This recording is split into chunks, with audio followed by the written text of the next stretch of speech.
Butterfly, this is Stephanie. Welcome to Butterfly Dreams. And today I want to share with you how I painted my Recollections planner using acrylic paint.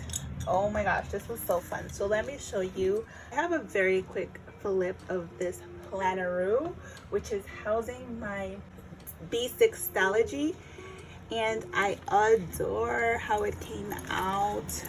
Here I'm just going to talk a little bit more about what I've done to the cover.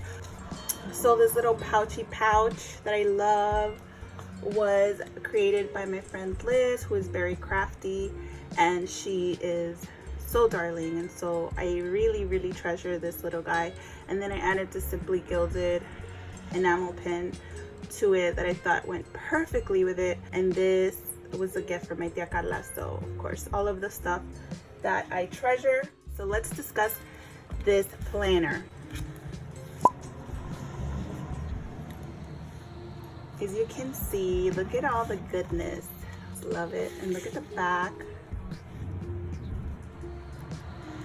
Glitterified and colorified. This is the middle.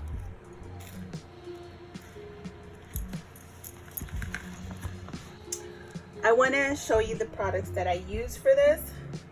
Now, disclaimer, try this at your own risk. I love how it turned out and I'm really pleased with it. I'm just going to show you for reference. I used a Michael's Recollections planners, and this is in the personal size. And I have a lot of these. When I first started my plannering journey, I went crazy with all the colors and things. So I had this mint green one. And then I realized when I started putting my Stalogy together that a lot of people were using it to house their Stalogy, and I thought, oh, how perfect. I don't need to buy a new cover for the Stalogy. I can just create my own. But this cover was a little beat up for my taste, and I thought it needed to be steppified. So that's what I did. I de-ringed it, and there are videos here on YouTube showing how people de-ring their Recollections planners. So what I did first was that I used some gesso as my primer, and I did sand it down a little bit with just some sandpaper from Dollar Tree. First I sanded it, then I cleaned it off really well, and then I added the gesso. After the gesso, I used my gel press, and I really love this gel press. I just love it for many different projects. It's not just for paper, as you know, you can see from what I did here. I've never done this before, nor have I seen anyone doing this. This is my own idea. So I was like, you know what, I'm just gonna try it. We're gonna see how it turns out. What's the worst that can happen? There are different sizes.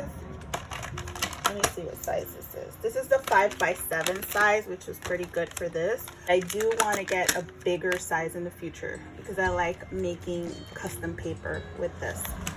So what I did was just use my regular acrylic paint, and the ones that you get from Michael's, just like the assorted colors, and it's a multi-pack. Those are really affordable, and that's what I had in my stash, so that's what I used. Nothing high-end or super expensive. If you want to follow me on Instagram, I do kind of show more like real-time things, and I was showing how I was mixing the colors, and I think I have it in my highlights if you want to check it out. But I just put it on my jelly plate, mixed the colors that I wanted to mix, and then I pressed it on here. Pressed it on, and then I did it all over.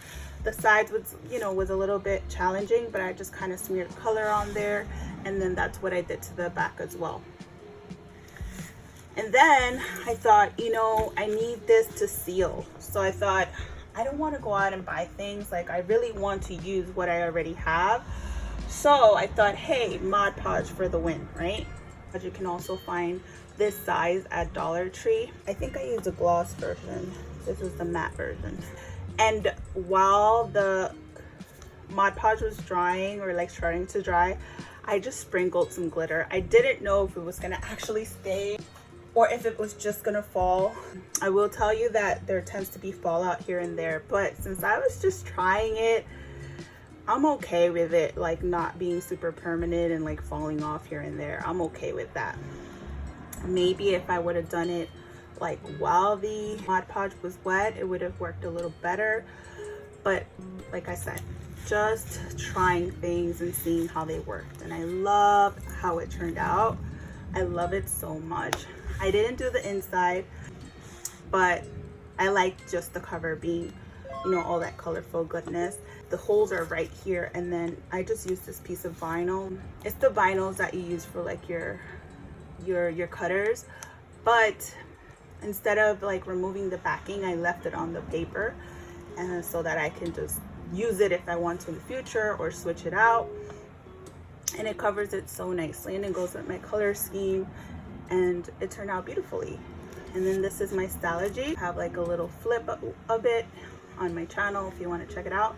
But yeah, that's what I did to my cover, and I love it. I love it so much. I've had it for a few weeks like this because I also wanted to see if the paint would start coming off, but I really don't carry this anywhere. It stays in my craft room, and then I just use it, you know, to journal or jot down whatever I need to jot down.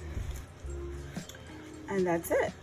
I'm really quite content. So it usually stays on my desk like this, and it's holding up really, really well. I know sometimes you can find these Recollections planners in like the clearance aisle, and they're really discounted because they have dings or scratches and stuff. So maybe you can find one like that and then just paint it yourself the way that I have shown you right now, and you can try it out. And even if you quote unquote messed up, it won't be a big deal because you only got it for a few dollars. So I say just try, let your creative juices flow, and have fun with it most of all.